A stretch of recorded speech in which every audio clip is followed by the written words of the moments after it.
But do you think, because this is a little different, if you had a completely non-toxic, let's say in a perfect world, implant, but you're still inserting something foreign into the body, do you still feel there would be negative impact from something like that?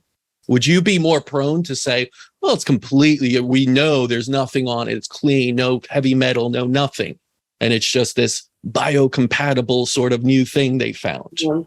Would that change your mind on it? I don't know if the body would be okay having a foreign object. And I understand people get screws, people have hip replacements, but what are the long-term effects of that? You know, I need to get 2 root canals and I would have to get implants in my teeth.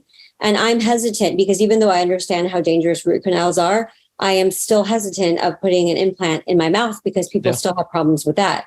So I just think that anytime you're doing anything to the body, you have to understand it comes with complications. And that's not to say that if someone still wants to do that, I mean, it's up to them. I'm still a proponent of whatever you want to do with your body. It's your body. I'm not here to shame anyone, but I am here to share my story because I believe it's very relatable and a lot of people can understand. You know, I had the biggest cognitive dissonance with this.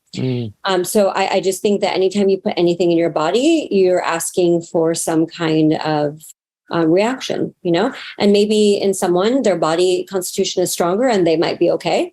And that's right. And then there's people that are more sensitive and they're not, you know? Yeah. So I think every literal body is different. And also you're still putting a foreign object in there, you know? It's true. And that's why what are the studies on long-term with people getting hip replacement, people getting screws, you know, like how is your body reacting to that long-term? Do we know that? You know, I think that we don't have answers fully for that, do we? So no.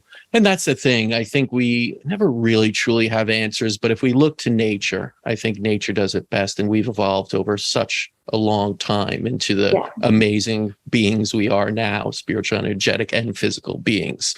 And we've been giving everything we already need.